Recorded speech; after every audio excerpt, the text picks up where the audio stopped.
Saudações, sejam bem-vindos a mais um vídeo aqui no canal O Equador das Coisas. Hoje trago para vocês este livro, Asa de Lagarta, de Vanessa Reis, poeta nascida na cidade de Santos, São Paulo. A Vanessa Reis publica o Asa de Lagarta no ano de 2014 pela editora Patuá, que também tem sede em São Paulo, capital. O que dizer sobre este livro? Asa de Lagarta. Dentre várias possibilidades de respostas, quando me perguntam para que serve a poesia, para que serve a poesia, eu gosto de lembrar sempre de uma definição feita pelo poeta Fabrício Carpinejar. Não me recordo onde ele colocou essa frase, se foi em algum livro ou alguma matéria assinada por ele em alguma revista, mas perguntado certa feita para que serve a poesia, Fabrício Carpinejar, ele respondeu: a poesia serve para abrir portas. Eu gosto de pensar nessa resposta quando observo livros dessa natureza. Às vezes, um livro de poesia não quer nada. Ele é apenas uma resposta de alguém a algo, uma forma de revoltar-se, uma forma de burilar o baú do tempo. Ele não quer interferir, ele não quer amenizar alguma dor. Às vezes, um livro de poesia, um livro de poemas, quer apenas existir. Alguns existem de forma plena, outros não. Existem desexistindo. Não é o caso de Asa de Lagarta, da Vanessa Reis.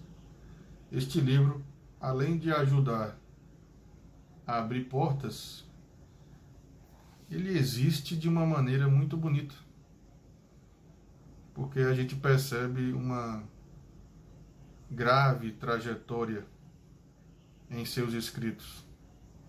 Há sim algo a se dizer, a querer que seja dito. Uma revolta que é da autora, mas também pode ser do leitor. A gente passeia pelo livro, que também possui ilustrações belíssimas, como vocês podem ver aqui.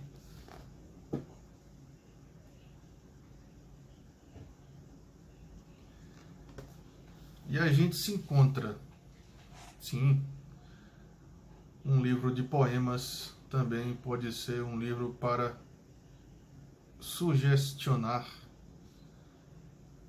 encontros, para se sugerir encontros, seja com a palavra, seja com a linguagem, seja com o não dito, com o dito, com o texto propriamente dito.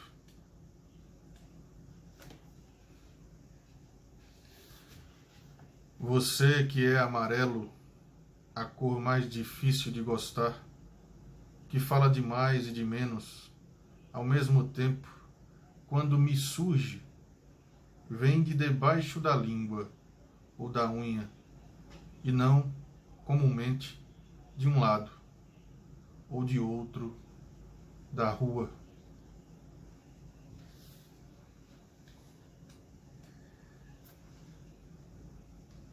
Vamos botar todos os pés e corpos em todas as estradas, até longe e até perto. Olhar, dormir e acordar olhando, conversar em todos os sotaques, como se fossem outras línguas, todas nossas.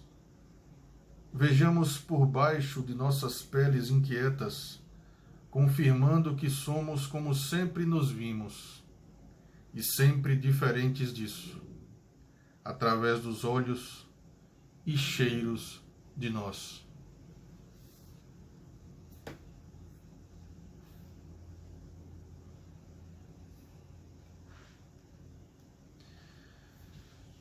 Uns 4 anos depois que eu nasci, fomos para a praia. A água parecia muita, saía inclusive da pele, mais do que sempre saía antes. No andar acima, falavam entre si de umidade. Se úmido era ou é molhado, lá isso era. Mas era areia na pele, que brigava e casava com a água. Asa de Lagarta, Vanessa Reis, é a minha dica de hoje, no livro de poemas Poesia na Veia, publicado em 2014 pela editora Patuá.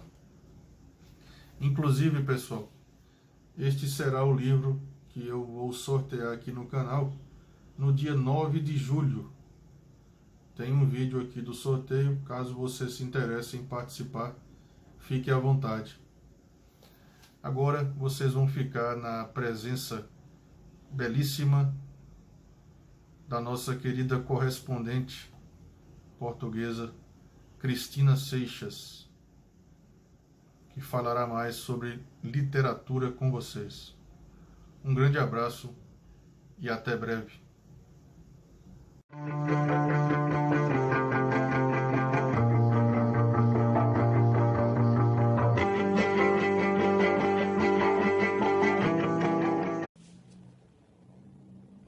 Olá, amigos. Cá estou eu outra vez para continuarmos as nossas reflexões sobre a escrita de Isabel Allende. Desta vez surjo com uma nova questão sobre a sua obra. O que é que A Casa dos Espíritos e Longa Pétala de Mar, a primeira e última obras de Isabel Allende, têm em comum? Ora, em ambas, a escritora faz uma viagem pela história do Chile, culminando com o golpe militar que depôs Salvador Allende.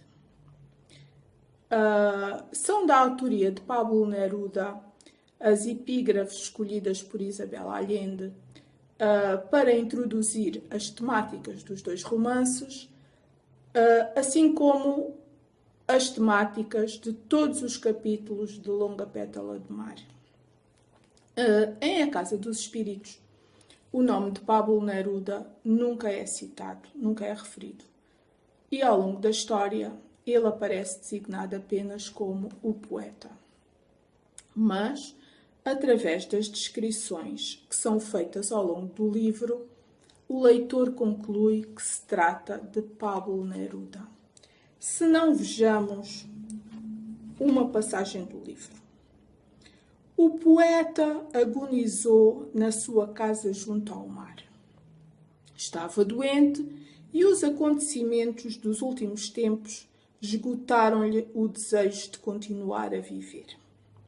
A tropa revolveu-lhe a casa, as suas coleções de búzios, as suas conchas, as suas borboletas, as suas garrafas, as figuras de proa apanhadas em tantos mares, os livros, os quadros, até os seus versos, à procura de armas subversivas e comunistas escondidos, até que o seu velho coração de bardo começou a falhar.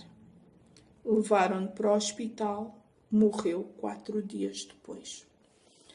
Esta é uma passagem do livro A Casa dos Espíritos, em que Isabel Allende refere a morte do poeta. Em Longa Pétala de Mar, o poeta está presente em toda a narrativa e interage com o protagonista da história. Ele é, aliás, uma figura importante para a construção deste último romance, já que fretou o navio Winnipeg, que possibilitou a viagem de 2.000 espanhóis para o Chile, permitindo-lhes escapar à Guerra Civil Espanhola, aos campos de concentração franceses e à Segunda Guerra Mundial, que tinha começado em 1939 na Europa. A propósito do título do livro também, ele baseou-se nas palavras de um poema de Pablo Neruda. Ó Chile, longa pétala de mar e vinho e neve, quando te vou conhecer? Este é um pedaço de um poema escrito por Pablo Neruda que Isabel Allende aproveitou para dar título ao seu último romance. Também neste livro, Isabel Allende se refere à morte do poeta e diz assim: por estes dias, Pablo Neruda morreu. O golpe militar fora o culminar dos seus piores temores. Não resistiu à comoção. O seu estado de saúde sofreu um súbito agravamento. Foi levado de ambulância para uma clínica em Santiago. As tropas revistaram o seu santuário na Isla Negra, remexeram sem critério os seus papéis e pisaram as suas coleções de garrafas, conchas e caracóis em busca de armas e de guerrilheiros ocultos. Como vemos, as duas descrições nos dois livros, no espaço de muitos anos de escrita, são idênticas. Se dúvidas houvesse sobre a identidade do poeta em A Casa dos Espíritos, essas dúvidas ficariam dissipadas em Longa Pétala de Mar. Apenas como última curiosidade, quando Isabel Allende, ainda como jornalista, entrevistou Pablo Neruda, este disse-lhe que ela deveria ser escritora. Parece que o poeta não se enganou.